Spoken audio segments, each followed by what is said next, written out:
You begin your walk upon the frozen crust of Icecrown, and I speak to you from the heart of the storm. I am the will that binds this glacier together, the weight pressing upon the sky, the crown of death that broods over all you see. Far ahead, the spires of Icecrown Citadel rise like black thorns jutting from the glacier, each tower a promise of suffering, each balcony a witness to endless sieges. The wind moves slowly across the ice, dragging a shroud of snow that softens every edge and smooths every footprint, as if the land itself wishes to erase the memory of those who dared to come here. Beneath the ice under your feet lie layers of history. The bones of Nerubians, the remains of heroes and cowards alike, all absorbed into the cold domain that became my prison and my kingdom. As you advance, you pass shattered siege engines and half-buried banners, their colors drained by frost and time. These relics are the echoes of the Argent Crusade and the Ebon Blade, the last desperate coalitions that thought themselves capable of ending my reign. They came with sermons and oaths, with hammers and rune blades, with banners bearing suns and lions and phoenixes, and they believed that courage alone would shield them from despair. I watched as they marched, and I let them approach, for every step they took brought them deeper into my design. The citadel you now walk toward was built not simply as a fortress, but as a crucible in which the worth of Azeroth would be tested and broken. To your left, the remnants of the Argent Vanguard cling to the edge of the glacier like a stubborn, flickering flame. There, the Paladins once held their line, raising walls of light against the crawling dark, believing that holiness could bar my advance. They did not understand that my power seeped from below, from the very roots of this continent of ice, dug deep into the fabric of Northrend itself. Their prayers rose into a sky that belonged to me, and their hopes froze on their lips as the storms howled louder.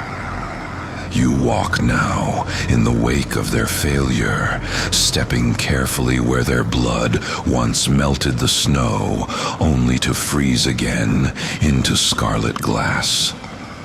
As you move along the broken ridges and jagged crevasses, your path bends toward a scar upon the glacier, the place known as Sindragosa's Fall.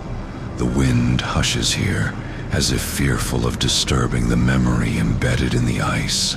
Long before I took the crown, Sindragosa was a queen among the blue dragonflight, consort to Malygos, a being of impossible majesty and sorrow. In a cataclysm that reshaped the world, she was torn from the skies, hurled across the frozen north, and left to die beneath the snow and silence. Her despair bled into the ice, pooling in the depths like ink in water, waiting for a hand strong enough and cruel enough to draw it forth. That hand was mine. When I walked upon this wasteland as Arthas Menethil, sword in hand and soul already fraying, I heard her whispers beneath the wind. Her bones called to me from under layers of snow and ruin, promising rage and obedience if only I would answer. I raised Sindragosa from her grave and bound her as a frost worm to my will, turning her anguish into a weapon, her broken wings into a herald of my presence. You will meet her later, high among the Frostwing halls, but here you pass the birthplace of that unholy rebirth, where dragon despair first joined with the cold logic of my design. Around you, smaller scourge outposts crouch upon the ice, towers of black serenite twisting upward like frozen screams. Gargoyles cling to the ledges, as still as statues, their eyes dark, yet always watching. The ground here is riddled with tunnels, veins of darkness leading down into the necropolis of the Scourge, where acolytes and necromancers once moved like ants in a hive of death. I did not need to speak to command them. My will seeped into every stone and every bone, guiding their rituals, shaping their ambitions. As you continue your slow walk toward the Citadel, the great Spire now dominates the horizon, looming closer with every measured, echoing step. At last, your path bends upward, leading to the sprawling bridge that thrusts out from Icecrown Citadel like a blade pointed at the world. You hear the muted creak of the frozen structure beneath your boots, an old sound that has repeated for countless invaders and never once changed the outcome. Along the sides of the bridge, great braziers burn with pale, ghostly flame that provides no warmth, only an eerie illumination. I designed this approach so that every mortal mind would have time to contemplate the enormity of what awaited them. Each step closer to my gates was a step deeper into the awareness that there would be no turning back. Above you, the sky is a roiling canvas of storm clouds and auroras, torn open by the lingering magic of the frozen throne. The wind here carries fragments of voices, prayers half finished, commands cut short by screams, the last words of commanders who led their charges onto this very span. I remember watching them from my high vantage, seeing their armor glint like scattered stars against the dark stone as they approached. Some marched with rigid discipline, some staggered under the weight of dread, but all believed themselves to be chosen to bring an end to me. They did not yet understand that it was I who had chosen them, drawing them here to prove their worth, and, in doing so, break their spirits completely. You enter the lower spire, and the air changes, taking on the dry, brittle texture of ancient bone. The hall is vast, its ceiling pierced by jagged stalactites of serenite and ice, and the floor is littered with the remnants of those who thought they could force their way deeper into my domain.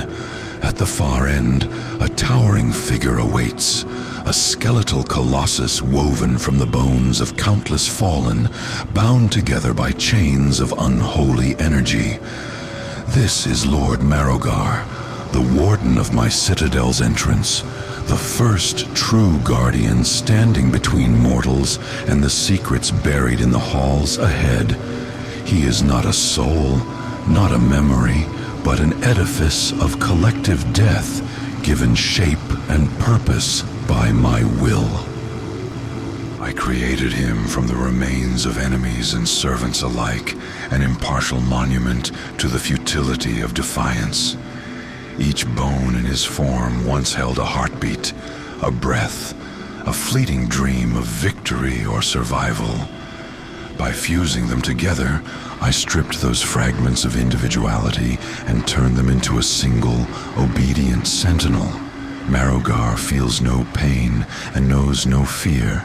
He exists only to divide, to impale, to cleave through the ranks of intruders until the ice beneath his feet is once more slick with blood.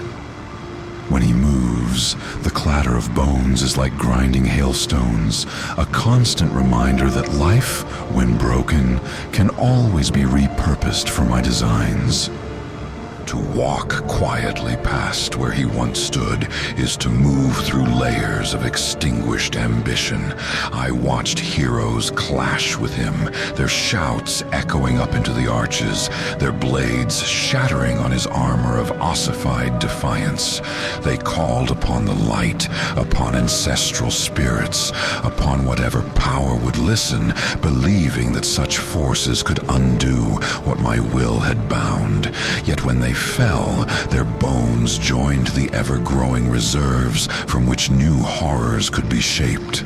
Even in defeat they served me, for death is a currency I never fail to collect. Beyond Marogar's former hall, the path leads downward into a chamber where the air grows heavy with whispered doctrine and sickly green light. Here presided Lady Deathwhisper, the high priestess of the cult of the damned, whose voice carried my promises into the hearts of the living long before they ever set foot in Icecrown. Her form, draped in ornate robes and encased in spectral armor, hovered above the floor, half in this world, half in the shadow of the next. Once, she was merely a mortal devoted to the ideals of power and transcendence, a mind hungry for knowledge that the living should never possess. When my influence touched her, her faith became unshakable, her devotion absolute, and her flesh became unnecessary. The cult of the damned was more than a gathering of fanatics. It was the foundation upon which my armies were built. They spread plague, they sowed doubt. They whispered that the end of life was not an ending at all, but an invitation to join something greater. They believed that serving me was a path to immortality, and in a way, I granted their wish. Lady Deathwhisper promised them ascension, and I ensured that their souls were bound into my war machine, their bodies repurposed into ghouls, abominations, and spectral thralls.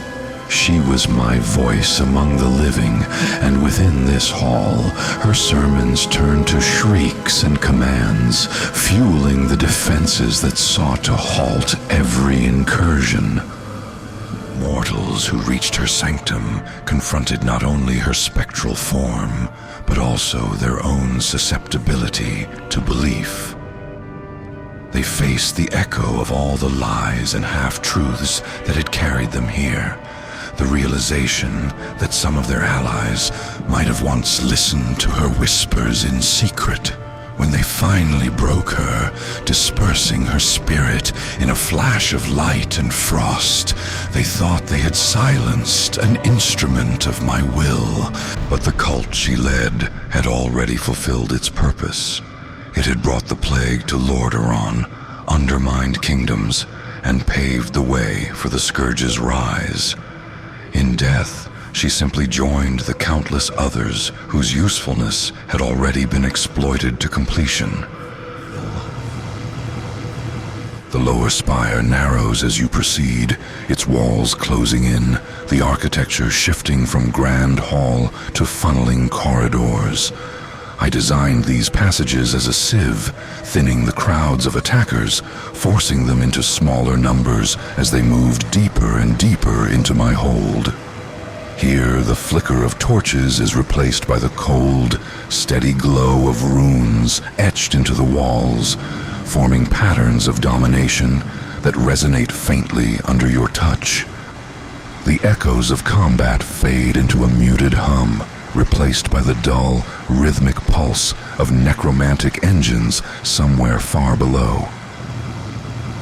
You walk past alcoves filled with sarcophagi and twisted statues, each one a reminder that I have never lacked for raw material to shape.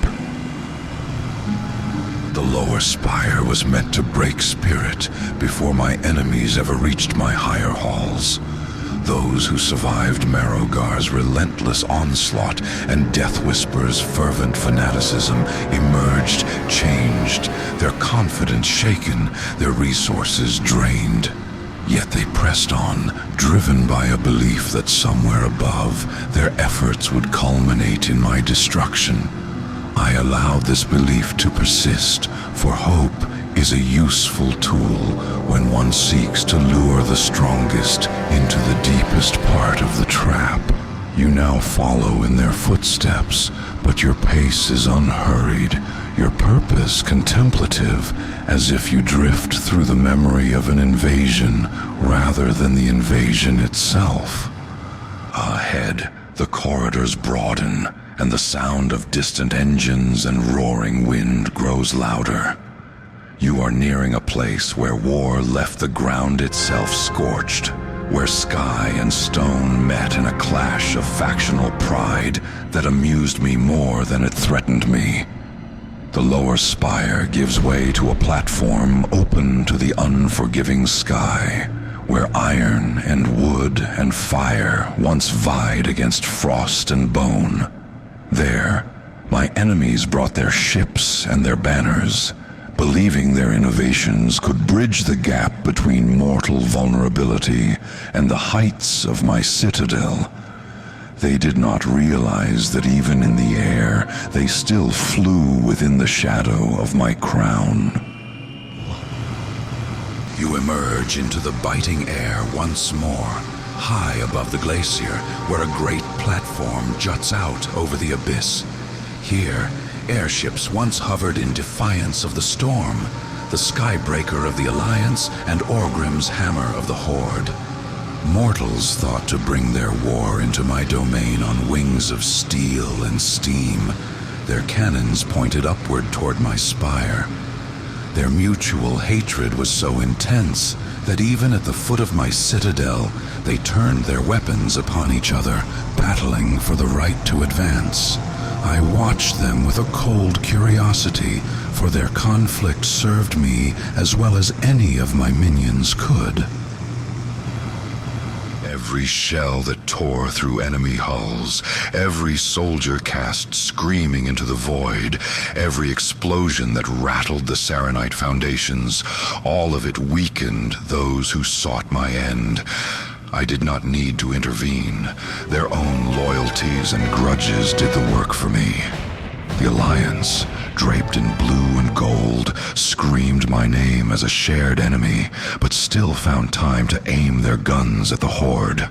The Horde, clad in red and black, roared that they came to end my rule, yet gladly spilled Alliance blood along the way. Their rivalry was a smaller reflection of the same flaw that had always consumed Azeroth. The inability to stand united even against an existential threat. Now, the air is still, and only the faint creak of spectral rigging and frozen chains remains. The ghostly outlines of the great ships seem to hang in the sky, visible only as a feeling of weight and tension above your head. You walk along the platform where champions once leapt between vessels, fighting not only my forces, but each other, desperate to prove their faction's superiority. In the end, both ships survived long enough to deliver their finest warriors deeper into my citadel, and thus my experiment advanced to its next phase. What you see now is peace, born not of harmony, but of exhaustion. The war above the abyss is over, but the scars remain. Beyond the platform, the path leads into a chamber that feels heavier than the others, as if grief itself has settled into the stones. At the center of this hall stood one of my most poignant instruments, Deathbringer Saurfang. In life, he was Dranosh Saurfang, son of the great orc warrior Varrock Saurfang, a young commander whose axe fell like a thunderbolt upon the field of the Wrathgate. He charged forward with fearless conviction, believing that his moment of glory would carve a legend into the history of his people. Instead, he met the sudden sting of treachery and plague, and his body fell among countless others, his dream shattered in an instant. I saw opportunity in his death.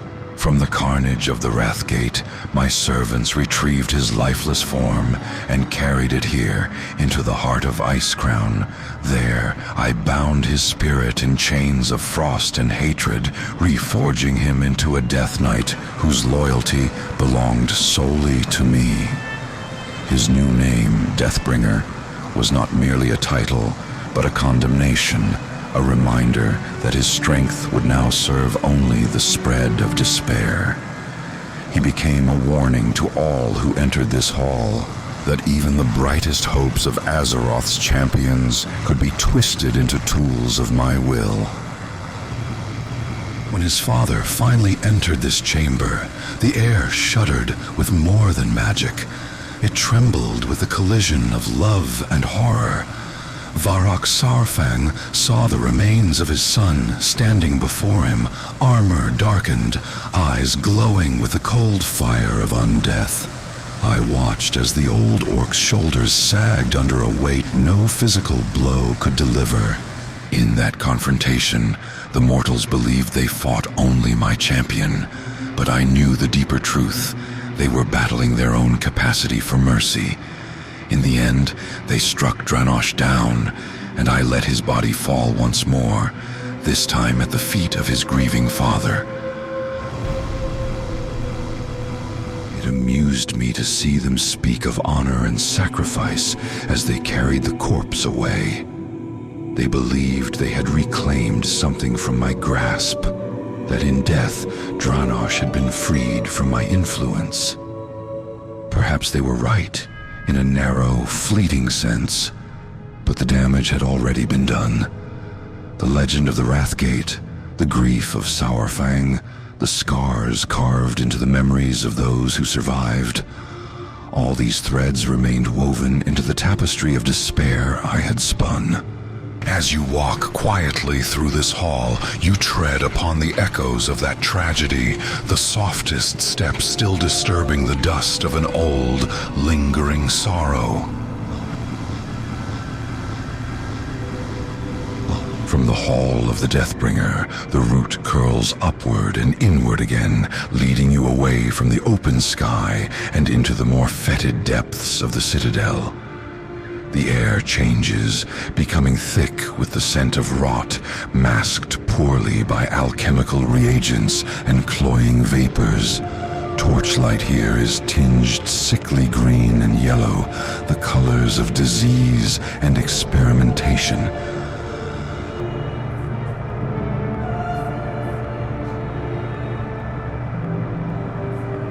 Walls sweat condensation from the clash of cold ice and volatile mixtures, and the floor bears stains that no brush, no holy water, no cleansing spell could ever scrub away. You are leaving behind the grand theater of factional war and entering the laboratory of plague and mutation. Here, I entrusted the next layers of my defense not to brute force or fanatical sermons, but to the genius of corruption. What awaited those who pressed forward was not merely death, but a transformation into something obscene and enduring. It pleased me to know that many who marched in with armor polished and banners high would leave only as samples, notes, and failures in the journals of my chief alchemist.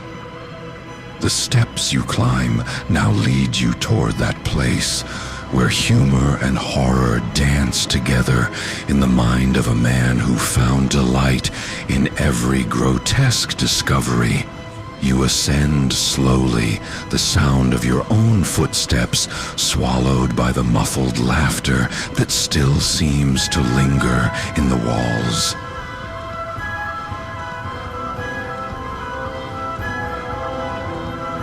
Instead of climbing directly toward the stench of rot and alchemy, your path turns downward along a quieter passage that curves into the heart of the Citadel.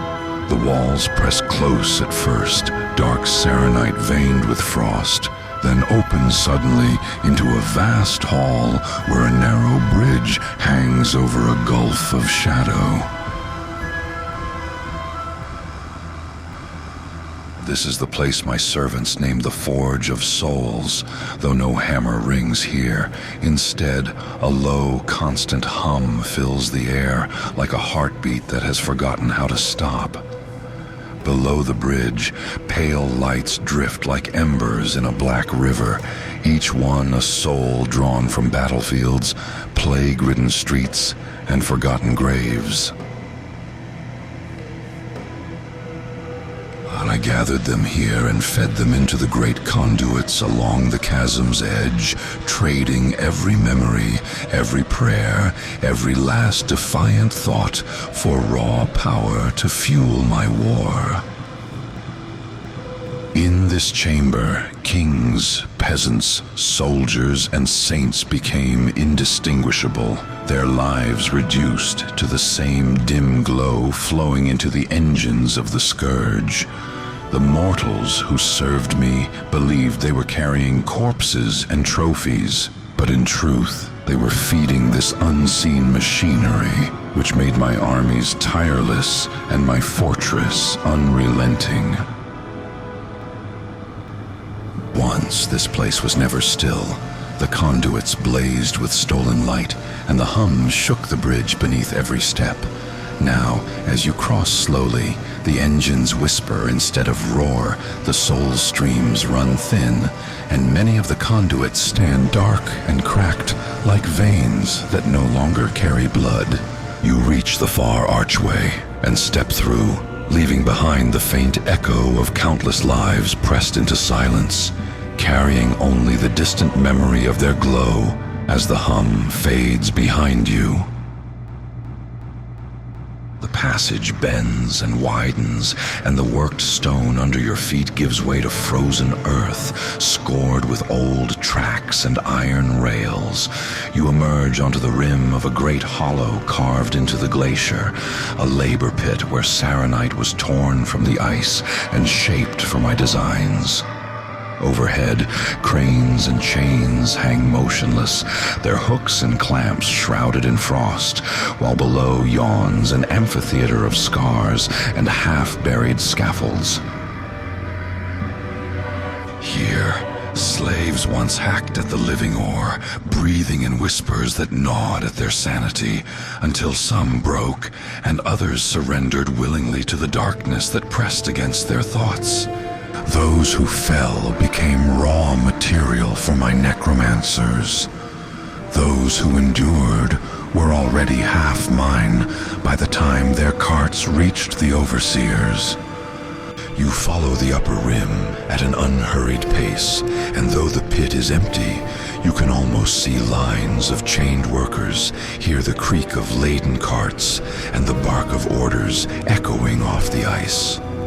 Death here was not an escape, only a change of assignment, as fallen laborers rose again without hunger or exhaustion, their will neatly excised from the equation. Tunnels pockmark the pit walls, leading to shaping chambers where ore became armor and blades, and to holding pens where shivering prisoners waited to learn whether they would be fed to the forges, the soul engines, or the experiments beyond. Now the chains lie still, the tunnels exhale only cold air, and the pit stands as a fossil of industry, its tools preserved like bones in a museum of my ambition. The path soon rises away from the hollow, the ground smoothing back into carved stone as you leave the mines behind and rejoin the main ascent, where a faint green glow flickers ahead and the muffled sound of bubbling fluid and distant, uneven laughter begins to reach your ears. Time is flowing again. You know what lies in that direction. You are approaching the Plagueworks, where I entrusted my genius of corruption to a mind that found joy in every grotesque discovery. And as you step toward that sickly light, I walk with you, guiding you from soul and ore toward rot and experiment. The Plagueworks open before you like the inside of a monstrous wound, throbbing with bubbling vats and hissing pipes. Metal catwalks crisscross above pools of toxic slime, and glass containers hold specimens that should never have existed. At the center of this chaos once stood Professor Putricide, a figure whose hunched posture and wild eyes concealed a mind of remarkable precision. He spoke with a tone of almost childlike cheerfulness, as if every scream and every mutation were part of some delightful experiment. In his hands, science and madness became indistinguishable, both serving the single purpose of perfecting the plague that would drown Azeroth. In life, He had been a brilliant alchemist, fascinated by the borders between life and death, between flesh and decay. When my influence reached him, he did not resist. He welcomed it as an opportunity to access materials and methods beyond the constraints of mortal ethics. Within the Plagueworks, he experimented tirelessly, blending necromancy with disease, steel with sinew, intellect with insanity. He saw no tragedy in his work, only challenge, only the pleasure of refining each design until it met his ever-shifting standards.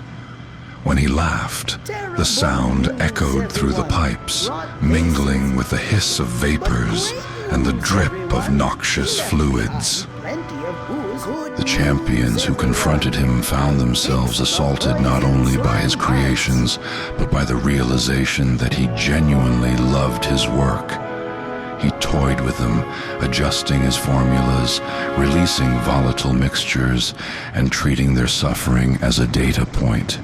Even when he fell, collapsing amid shattered vials and ruptured tanks, the Plagueworks did not fall silent. His notes remained, his prototypes lingered, and the principles he discovered had already been woven into the fabric of the Scourge. Through his twisted curiosity, countless lives across the world had already been claimed, and countless more stood on the brink. In the shadow of Putricide's main chamber lumbered his most grotesque triumphs, Festergut and Rotface. These two abominations, swollen with filth and stitched together with reckless abandon, were more than mere constructs. They were, in his mind, his children. Festergut was a towering mass of corrosive gas and bloated flesh, his every breath a weapon, his every movement a clumsy, devastating quake. Rotface was more unstable, his frame seething with mutating ooze that sought escape at every seam and scar. Together, they embodied two facets of plague: the blunt, overwhelming destruction, and the insidious, spreading contagion. Putricide spoke of them with an affection he never granted to the living. He cared little for the soldiers or cultists who perished in his experiments, but he fussed over Festergut and Rotface with something approaching paternal tenderness. To him, they were milestones, living or unliving proof that his theories had yielded tangible, destructive results. To the mortals who faced them, they were nightmares given a shape that could not be reasoned with, only endured and destroyed. When champions entered their chambers, they were forced to confront the physical reality of the plague they sought to stop. They inhaled the foul fumes, dodged the erupting pools of toxin, and felt the sting of each corrosive spray upon their armor. Every second spent within those rooms was a reminder that disease does not negotiate. It spreads, it mutates, it thrives in suffering. When Festergut fell, his enormous bulk collapsing in a wave of noxious gas, and Rotface dissolved amid his own unstable fluids, it was a victory hard-earned and dearly paid for. Yet even in their destruction, traces of their essence seeped into the stone, and the Plagueworks remained forever tainted by their existence. At the far edges of the Plagueworks, the clamor of bubbling vats and cackling alchemists fades into a distant hum. You cross over channels of stagnant slime, your path lit by feeble lanterns whose light feels small and vulnerable in the surrounding gloom. Behind you, the memory of Putricide's laughter and his monstrous creations lingers like a taste that will not leave the tongue. You walk onward, feeling the citadel change around you, its mood shifting from experimental cruelty to a more refined and ancient hunger. Ahead lies not merely decay, but desire. The thirst for blood, the hunger for life force, the yearning to twist existence into vampiric servitude.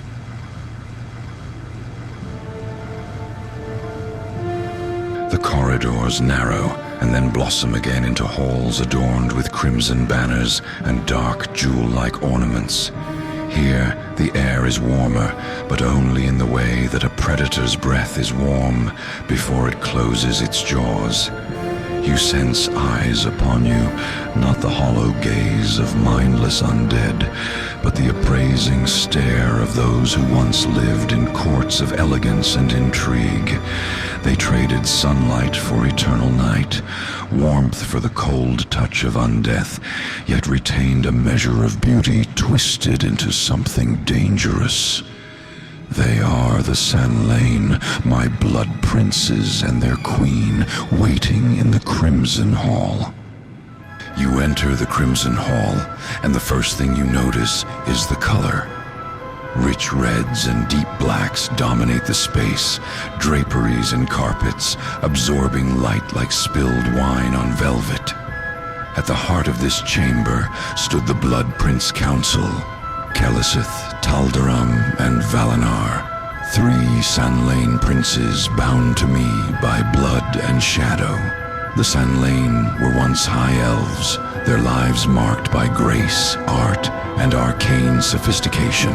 The fall of their homeland shattered them, and I offered them a new purpose fashioned from their grief and fury. Prince Keleseth had already tasted my power when he ruled in my name over the fjords of Northrend. He embraced the cold hunger of undeath and wielded shadow as easily as a courtier once handled a goblet of wine. Prince Taldaram delighted in the dance of pain and pleasure, treating every battle as a performance staged for his own amusement. Prince Valinar was more direct, a commander who saw armies not as people, but as pieces in a cruel game of conquest. Together, they represented the Sanlane's transformation from a shattered remnant into a predatory aristocracy of the dead. In the Crimson Hall, they wielded powers of blood and shadow, their attacks a blend of sorcery and sheer malice. When heroes confronted them, they found themselves surrounded by swirling orbs of power, burning auras, and volleys of energy that turned the very air into a hostile element. Yet beneath their arrogance and cruelty lay the same wound that had driven so many into my service, the memory of loss. Their people had been betrayed, consumed by the very forces they once sought to command, and in that moment of despair, they chose me. I did not heal their pain. I amplified it, shaped it, and turned it outward as a weapon. With the power of the Orc, Valinar will have his vengeance. When the princes fell, they did so with defiant grace, as if even in defeat they wished to retain a shred of their former elegance. Their bodies crumpled, their energies dispersed, and the hall trembled as the power that had sustained them flickered. Yet the Sanlane legacy did not end with them, for their queen still awaited in the chamber beyond, bearing a story older and more tragic. You move past the place where they once hovered, your steps echoing softly upon the floor, as if you tread upon the remnants of a royal court long since drowned in blood.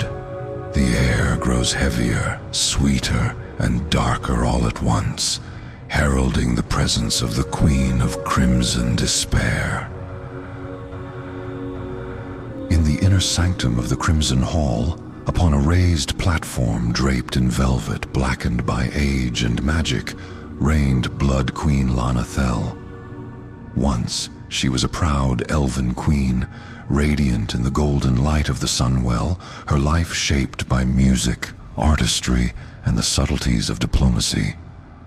When the scourge descended upon her homeland, that world ended in screams and fire. She fell beneath the relentless advance of my forces, her body broken amid the ruins of her people's once glistening city. In that moment of ruin, I brought her before Frostmourne. The blade drank her soul, tasting the anguish of a leader who had failed to protect those who trusted her. I remade her as the first of the Sanlane, a queen of blood and shadow, eternally bound to the hunger that had consumed her homeland. Her memories did not fade. They curdled, turning love into obsession, responsibility into blame, sorrow into predation.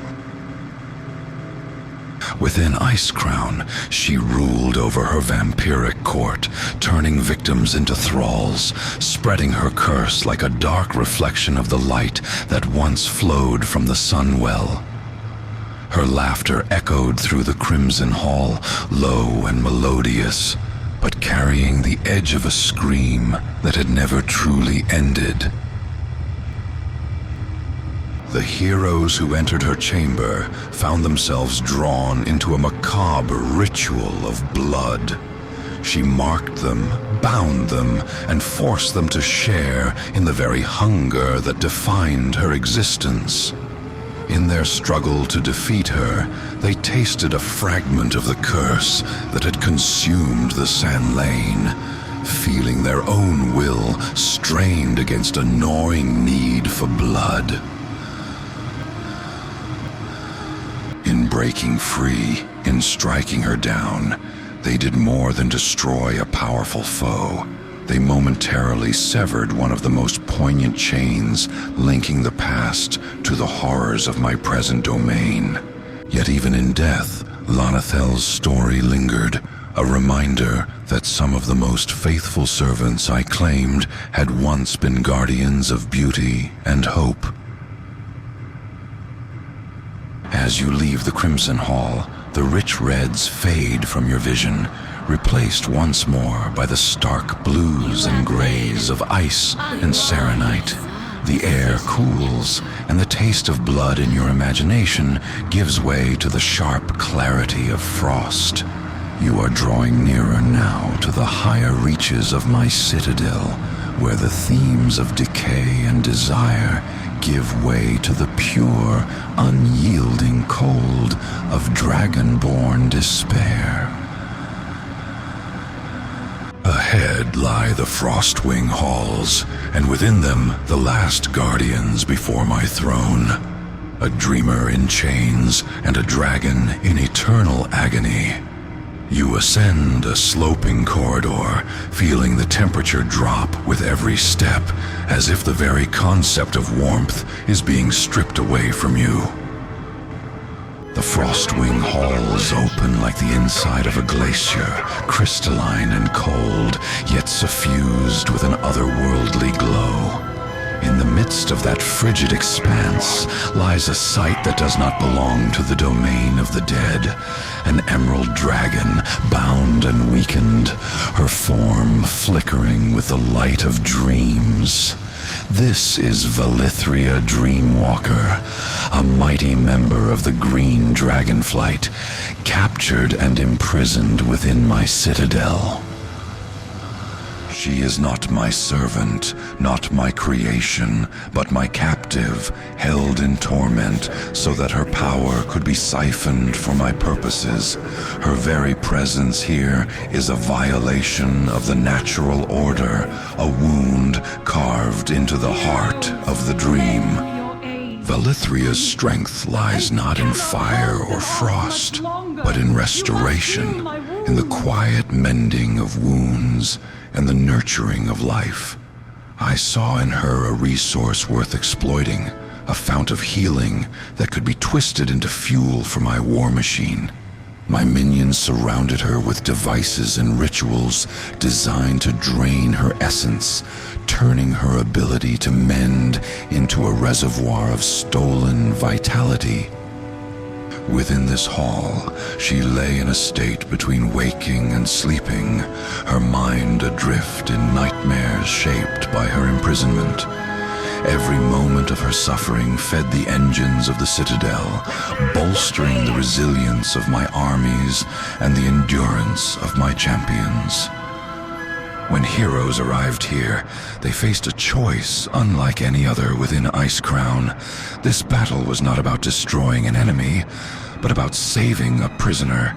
They had to push back my forces, protect the dragon, and pour their strength into restoring her, defying the very logic of my domain.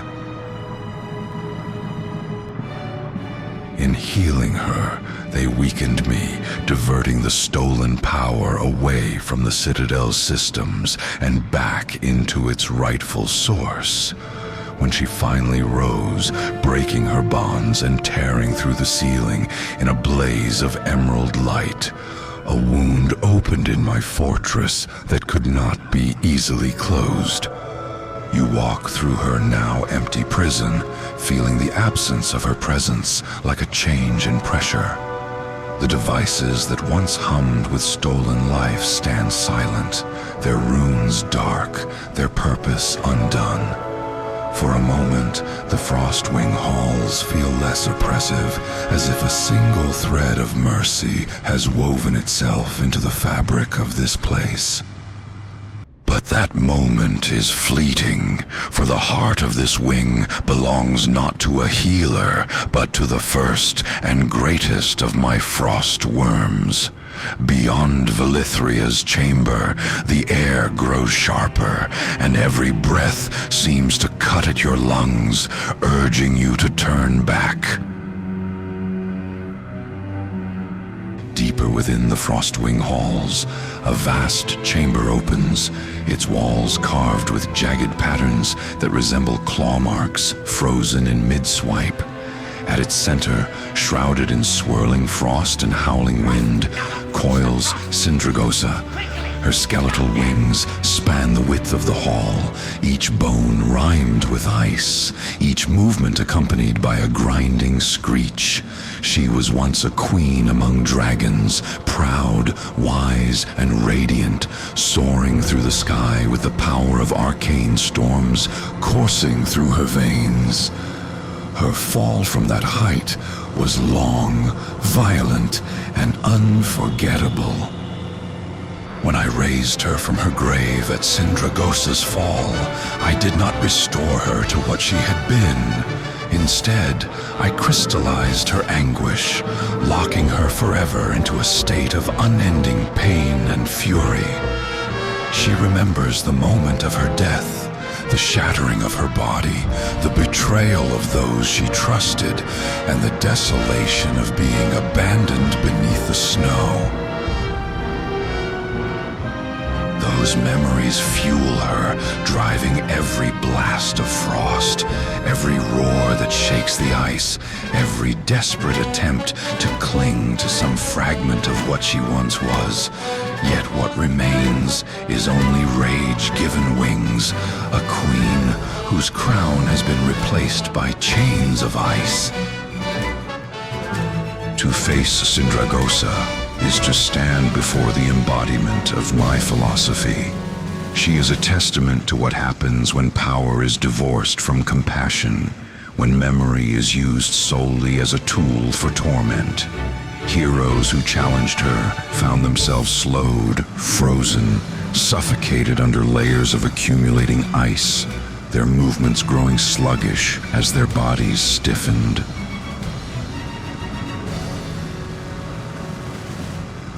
She punished hesitation, punishing the very fear that her presence inspired, turning it into a weapon against those who dared to fight.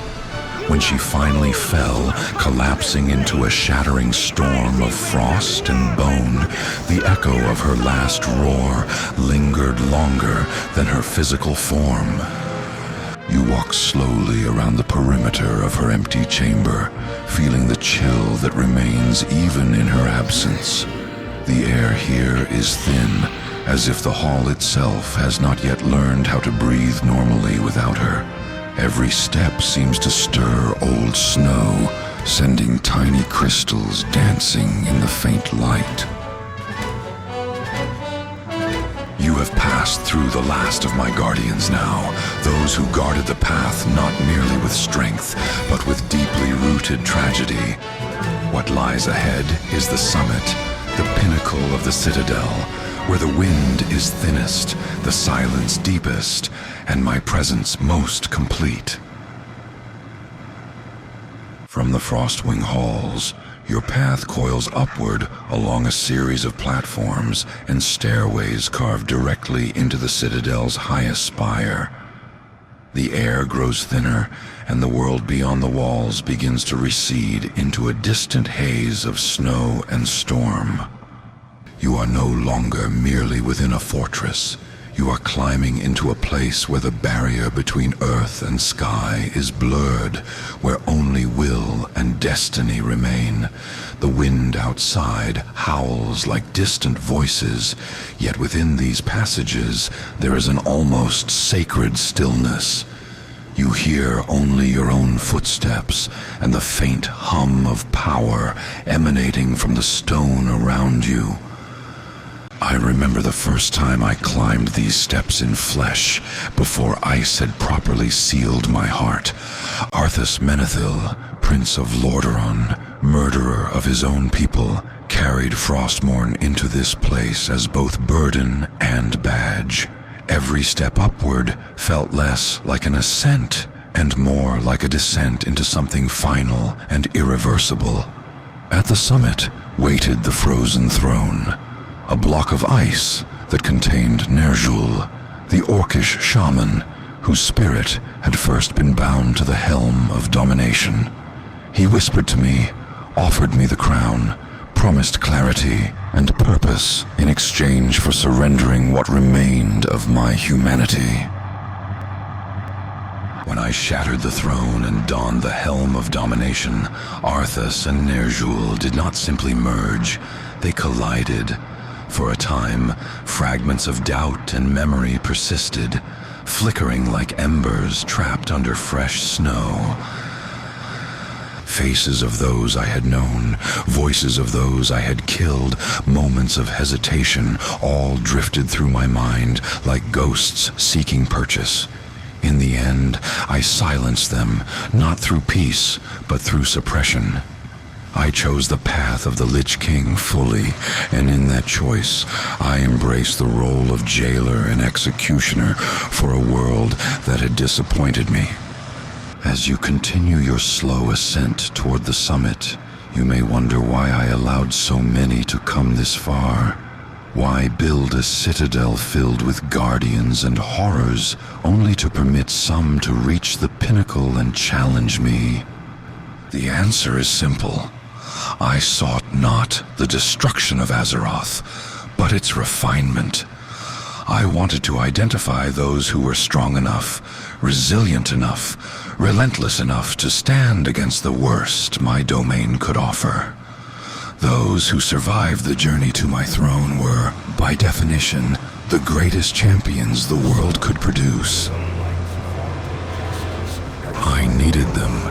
In one possible future, those champions would fall and rise again under my command, their power bent toward enforcing a new order upon a chaotic world.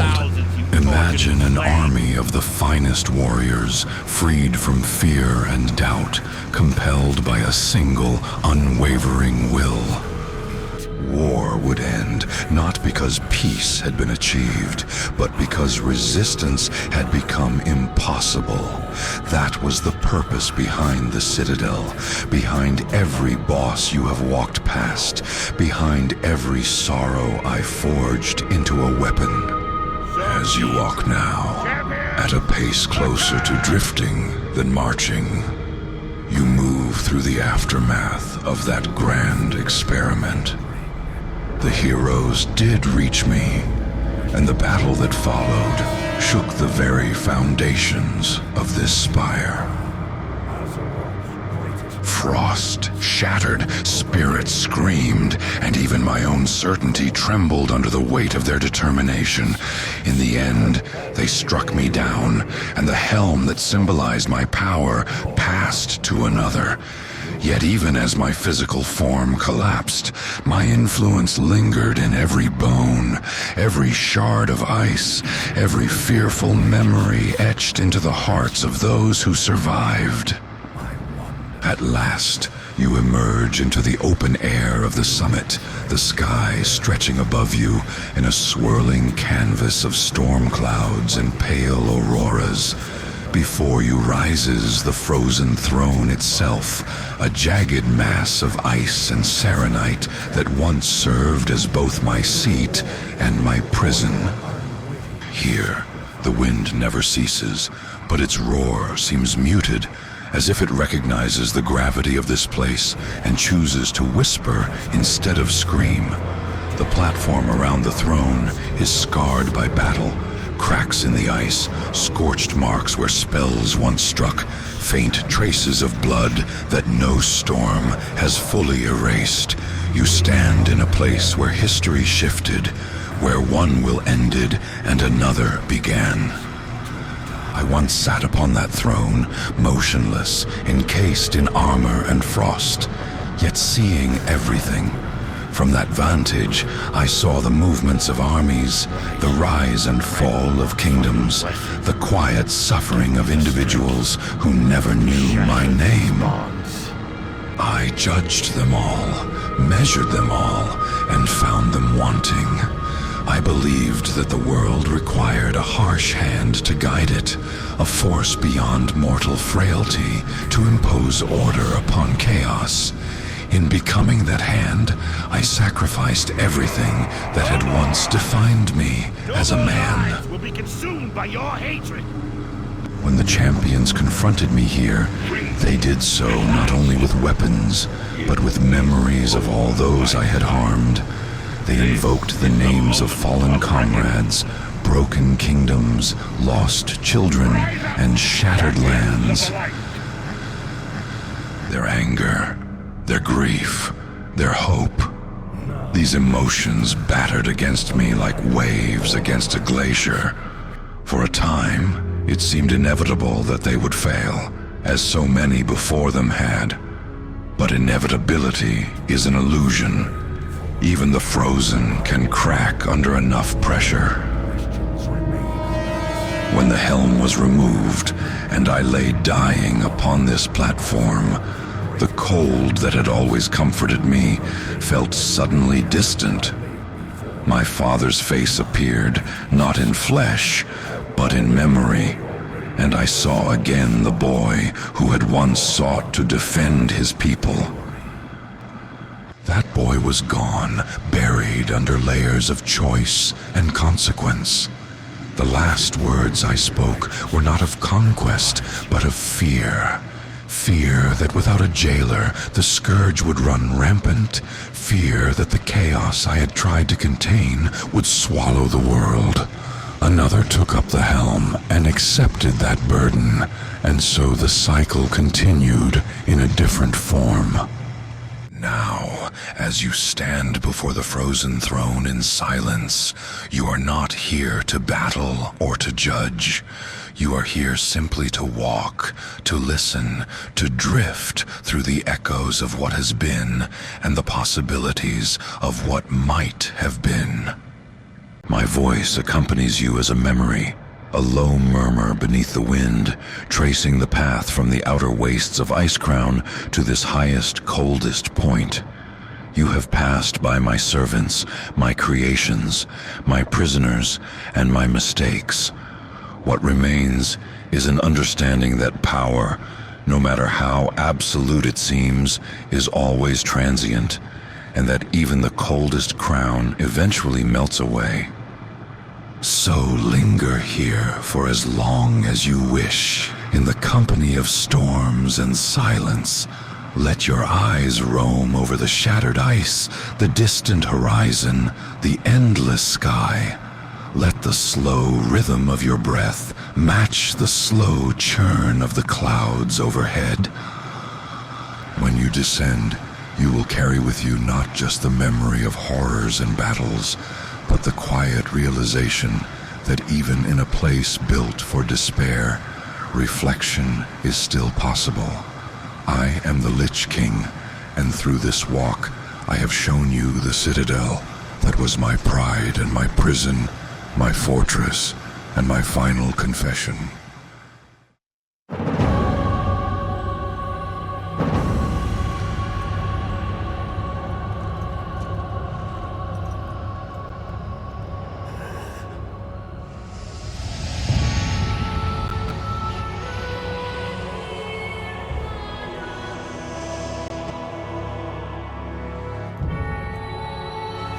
Father, is it over?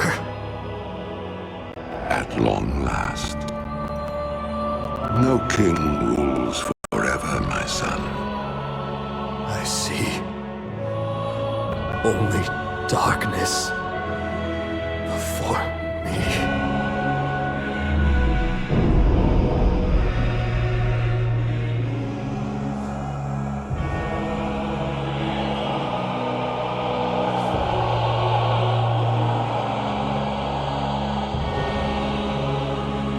Without its master's command, the restless scourge will become an even greater threat to this world.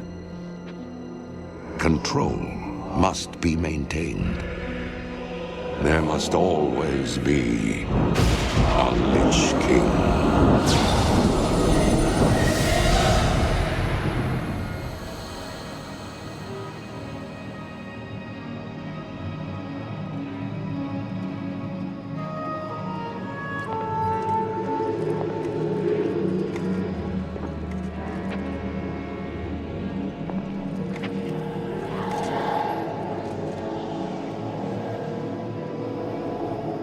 The weight of such a burden.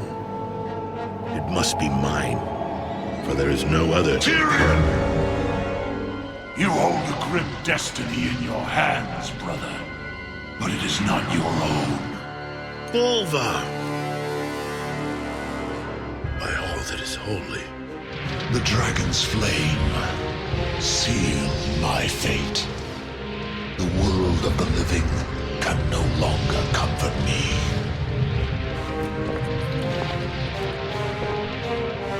Place the crown upon my head, Tyrion. Forevermore, I will be the jailer of the damned. No, old friend. I cannot. Do it, Tyrion! You and these brave heroes have your own destinies to fulfill. This last act of service is mine.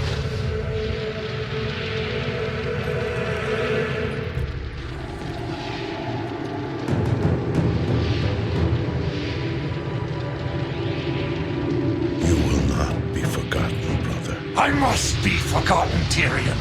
If the world is to live free from the tyranny of fear, they must never know what was done here today.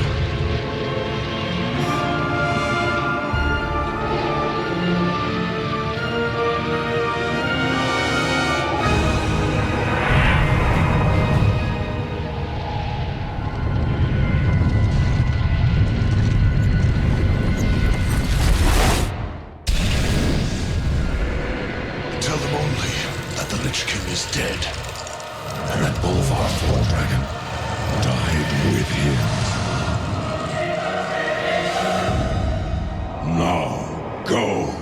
Leave this place and never return.